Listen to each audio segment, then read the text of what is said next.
Hello යාළුවනේ සුබ දවසක් කියලා පිළිගන්නවා ඉස්සපාකටම YouTube channel එකට. ඉතින් ඔයාලා දන්නවා thumbnail එකක් කියන්නේ content creator කෙනෙක්ට ගොඩක් වැදගත් දෙයක්. ඉතින් එහෙම කියන්න හේතුව තමයි ඔයාගේ වීඩියෝ එක මුලින්ම බලන කෙනෙක් බලන්න වගේ thumbnail එක ඉස්සෙල්ලාම දැකලා. ඉතින් ඒක හරියට තිබුණේ නැත්තම් ඔයාගේ වීඩියෝ එක එයා ක්ලික් කිරීමේ සම්භාවිතාව 100%. ඉතින් ඒකෙන් thumbnail එකක් හරියට ෆෝන් එකෙන් කොහොමද සමහර අය කම්පියුටර්ස් නැහැනේ. ඉතින් ෆෝන් එකෙන් කොහොමද හදාගන්නේ කියලා අද කියලා දෙන්න යන්නේ. ඉතින් අද මම ඔයාලට පොඩි ඇප්ලිකේෂන් එකක් කියලා දෙනවා. thumbnail background සුපිරි background නොමිලේ ගන්න පුළුවන් thumbnail app එක. ඉතින් ඒ ගැන මම ඔයාලට කියලා දෙනවා. ඉතින් දිගටම අපිත් එක්ක රැඳිලා ඉන්න. එහෙනම් අපි යමු වීඩියෝ එකට. හරි ඉතින් ඉස්සෙල්ලාම ඔයාලා කරන්න ඕන මේ විදිහට Play Store එකට යන්න. Play Store එකට ගිහිල්ලා මෙන්න මේ විදිහට ඔයාලා සර්ච් කරගන්න ඕන Pixra කියලා. ඉතින් Pixra කියලා සර්ච් කරගත්තට පස්සේ ඔයාලට මෙන්න මේ වගේ ඇප්ලිකේෂන් එකක් බලා ගන්න පුළුවන්. ඉතින් මේ ඇප්ලිකේෂන් එක ඉන්ස්ටෝල් කරගන්න. ඉන්ස්ටෝල් කරගෙන ඔයාලා මෙන්න මේ විදිහට මේක ඇතුළට යන්න. එතකොට ඊට පස්සේ මම ඔයාලට කියලා දෙන්නම් කොහොමද මේකෙන් thumbnail එකක් ගන්න කියලා. ඉතින් හරි අපි මේ විදිහට app එක open කරගමු. හරි ඉතින් මෙන්න මේ විදිහට තමයි ඔයාලට බලා ගන්න පුළුවන් වෙන්නේ මේ app එක open කරගත්තට පස්සේ. ඔයාලට පේනවා ඇති ගොඩක් ලස්සන thumbnail backgrounds මේ text ඉවත් කරලා අපිට මේකෙන් edit කරලා ගන්න පුළුවන්. ඉතින් මේ විදිහක ඔයාලත් ගන්න මේකත් ඔයාලා try කරන්න මාත් මේක use කරනවා. ඉතින් මම දන්න දේ 100%ක් ඔයාලට මේ මගේ channel එකකින් කියලා දෙනවා. ඉතින් හරි මේ විදිහට ඔයාලා background එක select කරගත්තා නම් අපි යන් දැන් Pixlab කියන app එකට. ඉතින් ඔයාලත් යන්න Play Store එකට ගිහිල්ලා search කරන්න Pixlab කියලා. එතකොට මේ වගේ නිල් පාටයි ගන්නක් එක්ක ඔයාලට app එකක් බලා ගන්න පුළුවන් වෙයි. ඉතින් ඒක install කරගන්න වැඩි ගාණක් නෑ. MB 20ක්වත් යන්න නැති මං හිතන්නේ. ඉතින් ඒක install කරගත්තට පස්සේ ඔයාලට මෙන්න මේ වගේ background එකක් තමයි බලා ගන්න පුළුවන් වෙන්නේ. ඉතින් දැන් ඔයාලට YouTube thumbnail එක ගන්න ඔයාලා create කරන්න යන්නේ. ඉතින් ඒකින්ද ඒ size එකට අදාළ වෙන size එකක් තමයි ඔයාලා ගන්න ඕනේ. ඉතින් ඒකට ඔයාලා කරන්න ඕනේ මේ විදිහ උඩ තියෙන තිත් තුන click කරන්න. තිත් තුන click කරාට පස්සේ ඔයාලට මෙන්න මේ වගේ bar එකක් open වෙනවා. ඊට පස්සේ ඔයාලා කරන්න ඕන image size කියන එක තෝරන්න. image size කියලා custom කියන එක උඩ එකපාරක් click කරන්න. click කරාට පස්සේ මේ වගේ bar එකක් open වෙන්නේ. මෙතනින් ඔයාලා YouTube thumbnail කියන එක click කරන්න. ඊට පස්සේ okay දෙන්න. හරි දැන් ඔයාලගේ size එක YouTube thumbnail එකක් create කරන size එක. දැන් ඔයාලට පේනවා මේ text layer එකක් අපේ ඇවිල්ලා තියෙනවා. ඒක අපිට අවශ්‍ය නැහැ නේද? අපි මේක උඩ icon එක select කරලා delete කරගන්නවා මෙන්න මේ විදිහට. හරි. ඉතින් දැන් ඔයාලට කරන්න තියෙන්නේ අපේ background එක දාගන්න. ඉතින් ඒකට කරන්න ඕනේ මේ උඩ තියෙන plus icon එක එකපාරක් select කරන්න. select කරාට පස්සේ මේ from gallery කියන එක දෙන්න. gallery කියන එක දුන්නට පස්සේ අපේ gallery එක මේ විදිහට load වෙනවා.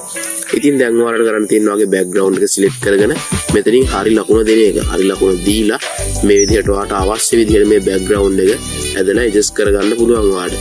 ඉතින් මේ විදිහට adjust කරගත්තා නම් දැන් ඔයාලට තියෙන්නේ මේක text add කරගන්න. ඉතින් text add කරන්න තියෙන ඔයාලට මේ යටවායකේ ඒ අකුර එකපාරක් මේ විදිහට press කරන්න. press කරාට පස්සේ text කියලා ඔයාලට icon එකක් තියෙනවා. ඉතින් ඒක එකපාරක් click කරාට පස්සේ මේ edit කියන එක උඩ එකපාරක් click කරන්න. මේ pencil ලකුණ උඩ. ඊට පස්සේ ඔයාලට මේ වගේ text එක අපිට type කරන්න එනවා. ඉතින් මම මෙතන type කරගන්නවා web designing කියලා. web designing කියලා type කරගත්තට පස්සේ මෙන්න මේ විදිහට web design කියලා type කරගන්නවා. ඊට පස්සේ මෙතනින් okay දෙන්න. okay දුන්නාට පස්සේ ඔයාලට පේනවා අපේ text layer එක add වෙලා තියෙනවා. ඉතින් දැන් ඔයාලට කරන්න ඕනේ මේක අපිට ඕන විදිහට adjust කරගන්න පුළුවන්. ඉතින් මම මේ විදිහට adjust කරගන්නවා. හරි. ඊට පස්සේ ඔයාලට කරන්න තියෙන්නේ දැන් මෙතන web designing කියන එක select කරලා තව layer එකක් මට ඕන. මම නැවතත් යනවා.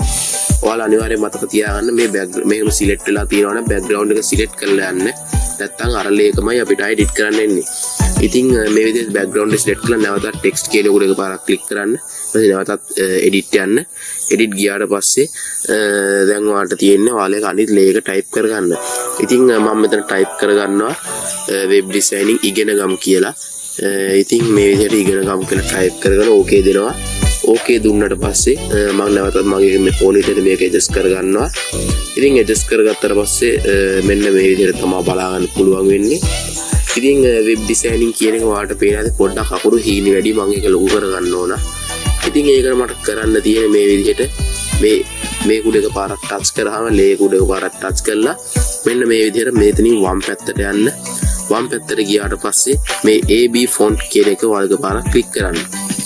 ඊට පස්සේ ඔයාලට ෆෝන්ට් ගොඩක් එනවා. ඉතින් ඔයාලට මේ කැමති එක යූස් කරන්න පුළුවන්. මම යූස් කරන්නේ මෙතන chunk 5 කියන ටෙම්ප්ලේට් එක. ඉතින් මේ විදිහට ඕකේ දෙනවා මම ඒක සිලෙක්ට් කරලා. ඊට පස්සේ ඔයාලට මේ AB font කියන එකෙන් ඔයාලට සිංහල අකුරු වලට font add වෙන්නේ නැහැ. හරි ඉතින් ඒකට ඔයාලට කරන්න තියෙන මෙන්න මේ විදිහට B අකුර ගන්න. මේ B style කියන අකුර එක පාරක් ක්ලික් කරන්න. ඊට පස්සේ මේ විදිහට B අකුර ගන්න. ඊට පස්සේ කලමේ හරි ලකුණ දෙන්න. ඊට පස්සේ ඔයාලට අපේ font එක ටිකක් ලොකු වෙලා පේන්න පටන් ගන්නවා. ඉතින් හරි ඉතින් ඔය විදිහට තමයි වැඩ ටික වෙන්නේ. ඊට පස්සේ ඔයාලට කරන්න තියෙන්නේ මෙන්න මේ විදිහට මේ කුඩ එක පාරක් ක්ලික් කරන්න. ඔයාලට පේන ඇති පොඩ්ඩක් අර බෑග්ග්‍රවුන්ඩ් එකේ අර මේ වටේට කලර් කියන්නේ ෆ්‍රේම් එකක් වගේ ගිහලා තිබ්බොත් අපිට මේක තව ටිකක් ලස්සන කරගන්න පුළුවන්. ඉතින් ඒකෙන් හින්දා මම මෙන්න මේ විදිහට මේක යනවා වම් පැත්තට.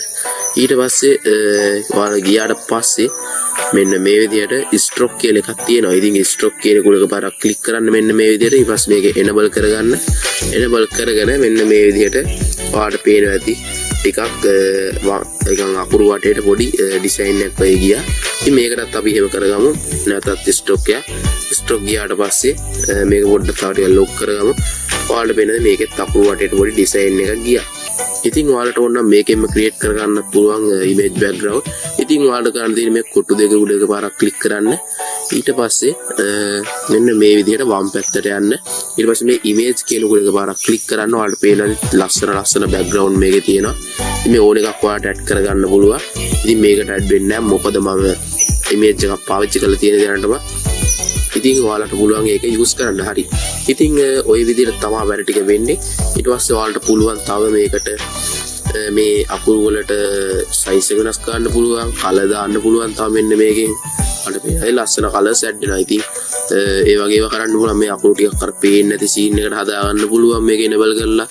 ඉතින් ඒ වගේ ඒවා කරගන්න පුළුවන්. තව ෆොන්ට් මාරු කරන්න පුළුවන්, රෝටේට් කරන්න පුළුවන්. B ස්ටයිල් එකෙන් ඔයාලට අකුරු ලොකු කරගන්න පුළුවන්. කර්ව් විදිහට අකුරු ටික හදා ගන්න පුළුවන්. ඔයාලට පේනද මේක මේව කරාම කර්ව් විදිහට අකුරු ටික හැදෙනවා. ඉතින් ඒ විදිහට හදා ගන්න පුළුවන්. මේක බෑග්ග්‍රවුන්ඩ් නෙට් කරගන්න පුළුවන් අකුරු වලට. ලැබෙනද මෙන්න මේ විදිහේ ලස්සන බෑග්ග්‍රවුන්ඩ් එකක් ඇඩ් වුණා. හරි. ඉතින් ඔය විදිහට තමයි වැඩ ටික වෙන්නේ. ඉතින් ඔයාලට ඕන නම් මේක 3D විදිහට හදා ගන්න පුළුවන් මේ 3D rotate එකේ. ඉතින් ඔය විදිහට තමයි වැඩ ටික වෙන්නේ. 3D text තියෙනවා තව. ඉතින් ඔයාලට පේනයි මේක විදිහට මේක අපේ බෑග්ග්‍රවුන්ඩ් ඕන නම් මේව කරගන්න පුළුවන්. ඔයාලට වේලාවේ 3D වගේ පිළිවසෙන් ඇඩ් වුණා. ඉතින් ඒ වගේ වැඩ කැලි ගොඩක් මේ PixLab කියන app එකේ තියෙනවා. ඉතින් මම අද කියලා දුන්නේ ඔක්කොම පාට යූස්ෆුල් වේ කියලා මම හිතනවා. ඉතින් යාළුවනේ අද ඔච්චර තමයි වීඩියෝ එකේ තියෙන්නේ. ඉතින් තවත් දවසක තවත් සුපිරි වීඩියෝ එකක් එක්ක අපි අනිවාර්යෙන් සෙට් වෙමු. එහෙනම් හැමෝම පරිස්සමෙන් ඉන්න. අදට ගිහිල්ලා එන්න. ජය වේවා.